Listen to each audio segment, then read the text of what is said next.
segredo do diálogo e como a gente pode falar e ser entendido.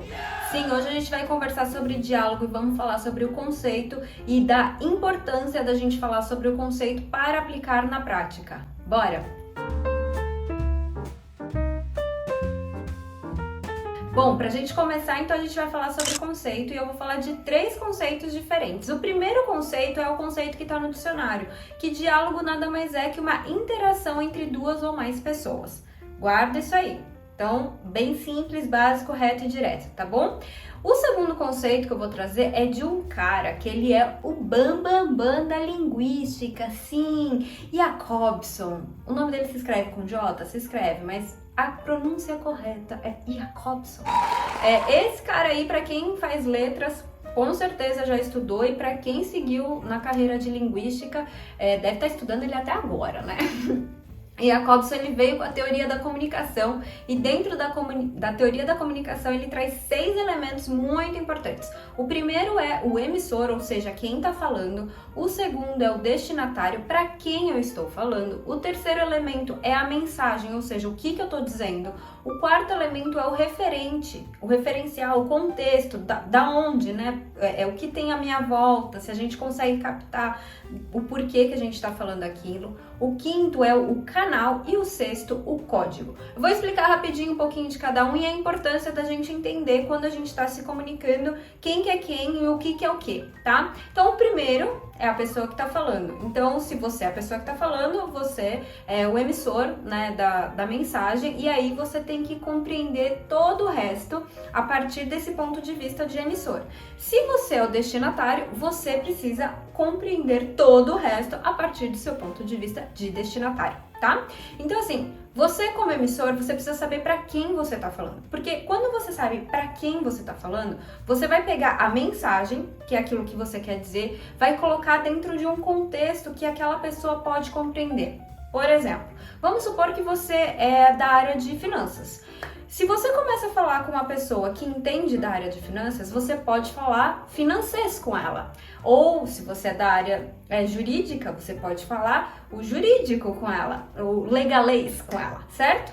Agora, se a pessoa ela não é da mesma área da qual, aliás, a mensagem faz parte, é importante que você mude, né, como você está dizendo as coisas para ela. E quando você muda o que você está dizendo para ela, você está alterando o código. O código, ele é justamente a nossa fala, são as palavras que a gente pronuncia.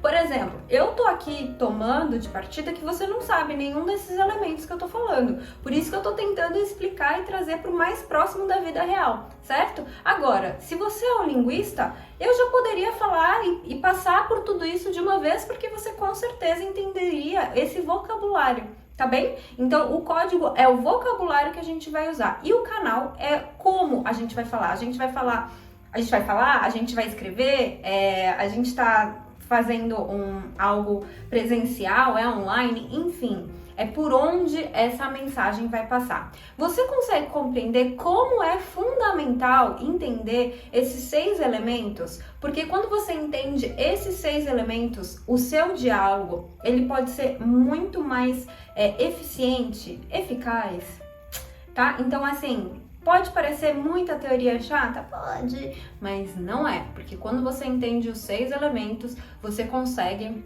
provavelmente ser muito mais claro ou clara no que você está falando, e se você é o destinatário, você também consegue ser muito mais empático com aquele que está dizendo, tá certo? Bom, vamos para a terceira parte do conceito, que aí a gente vai falar um pouquinho desse cara aqui, Paulo Freire. Se por acaso você não gosta de Paulo Freire, eu sugiro que você assista esse vídeo até o final, porque assim, fica muito difícil não gostar dele quando a gente está falando do diálogo, né? Nesse livro aqui, A Pedagogia do Oprimido, ele tem um capítulo, capítulo 13, e ele fala muito sobre diálogo nesse capítulo. E eu até quero ler um trechinho para você, vai ser um trechinho curto, mas é que eu achei um trechinho tão bonito que eu acho que vale a pena de ser lido, tá? Abre aspas. Por isso, o diálogo é uma exigência existencial. E se ele é um encontro em que se solidarizam o refletir e o agir de seus sujeitos endereçados ao mundo a ser transformado e humanizado, não pode reduzir-se a um ato de depositar ideias de um sujeito no outro, nem tampouco tornar-se simples troca de ideias a serem consumidas pelos permutantes. Não é também discussão guerreira, polêmica entre sujeitos que não aspiram a comprometer-se com a pronúncia do mundo, nem a buscar a verdade, mas impor a sua. Fecha aspas. Então, gente, o que ele está dizendo aqui, né, para começar esse conceito do Paulo Freire? Ele tá dizendo que o diálogo não é simplesmente eu vou falar e jogar todas as palavras aqui para ver se o outro entende, ou vice-versa. Também não é uma discussão, também não é uma briga, né, um embate em que eu vou tentar te convencer da minha ideia, ou você vai tentar me convencer da sua. Isso não é diálogo. De acordo com Paulo Freire, o diálogo, ele tem algumas partezinhas, né? E eu vou falar sobre elas. A primeira parte, ó, de cair o queixo, Paulo Freire diz que é o amor. Ai, gente, não é muito fofo? Eu achei. Por que o amor, né? Porque o amor é justamente aquilo que vai unir as pessoas, que vai unir quem tá falando com quem tá ouvindo e com o resto do mundo, da sociedade, pra gente provocar mudanças e transformações. O amor, ele vai nos levar para um segundo tópico, que também faz parte do diálogo do Paulo Freire, que é a fé de que as pessoas são transformadas e de que a gente pode transformar as pessoas. Lembra que é do Paulo Freire a frase, mais ou menos assim, eu não vou saber citar exatamente, mas nós não mudamos o mundo, nós mudamos pessoas porque pessoas mudam o mundo. É alguma coisa assim, tá? Então a gente precisa ter fé. E da fé nasce a confiança. Então, quando a gente une o amor e a fé, se tem a confiança entre duas pessoas, e a confiança entre duas pessoas é algo fundamental para que a gente tenha uma conversa, para que eu acredite no outro, a gente tenha essa troca, e essa troca, ela nasça, né, alguma coisa bonita para o mundo, alguma coisa que realmente transforme. Da confiança, nós partimos para humildade, porque a gente tem que ter humildade para conseguir escutar e entender que a gente não sabe tudo. Daí, então, a gente vai para a esperança. A esperança é acreditar que o mundo pode melhorar, que sim, existem maneiras e formas da gente transformar o lugar que a gente vive. E para finalizar essa parte de tópicos, né, que o Paulo Freire traz, a gente tem a criticidade. E essa é a minha queridinha, né? Que é o pensamento crítico, o pensamento reflexivo, para que dentro dessas trocas, para que dentro de tudo isso que a gente falou, a gente consiga buscar coisas novas, porque através dessas coisas novas, através desse pensamento crítico, através dessa indignação das coisas como elas estão, é que a gente também pode mudá-las no futuro. E aí ele também fala sobre mais dois tópicos, né, que é a praxis e também a pronúncia. A praxis seria a gente ter coerência entre aquilo que a gente fala e o que a gente faz, e a pronúncia é justamente a gente dizer, porque assim, enquanto a gente não diz, aquilo não se materializa, tá? Então, para o Paulo Freire, o diálogo, ele se dá dentro de tudo isso, e eu achei muito bonito, né? Então, assim, é uma teoria, um conceito diferente do Jacobson, um pouco mais humanizado, mas que eu acho que vale muito a pena a gente trazer para o nosso dia a dia, porque será que se a gente não trouxesse o amor, a fé, a esperança, a humildade, a confiança, a criticidade e a praxis e a pronúncia, será que a gente não estaria no mundo melhor? Será que a gente não conseguiria conversar mais? A gente não teria menos polarização do jeito que as coisas estão?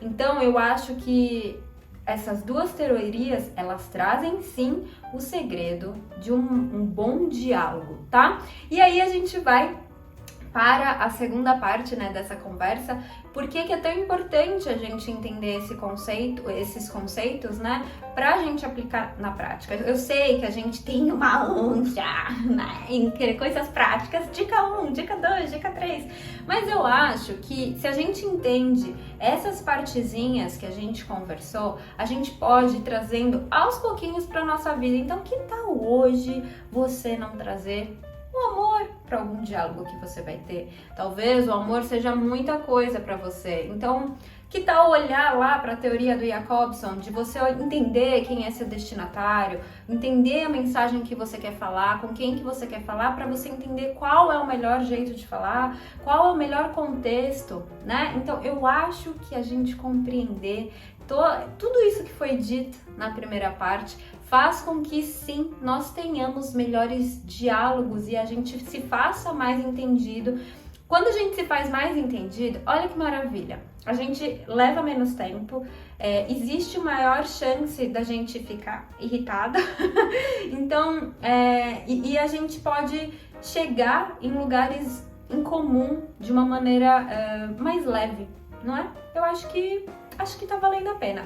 Aqui no canal tem vídeo sobre o livro da comunicação não violenta e também sobre o conceito da comunicação violenta, que eu acho que são 2 pontos super importantes para a gente colocar quando a gente está falando de diálogo. E além disso, a gente também tem um vídeo sobre empatia. E eu acho que a empatia, ela se mistura muito com o conceito, com a ideia do Paulo Freire sobre diálogo. Bom, eu espero que você tenha gostado desse vídeo de hoje. Não esquece de deixar o seu like se você realmente gostou, de colocar o seu comentário se você já tinha visto alguém falar sobre diálogo dessa maneira. E lembrando que toda segunda, quarta e sexta tem vídeo novo aqui no canal, então se inscreve para você não perder nenhum vídeo. Muito, muito obrigada por ter chegado até aqui. A gente se vê na próxima quarta. Um grande beijo, até mais. Tchau, tchau!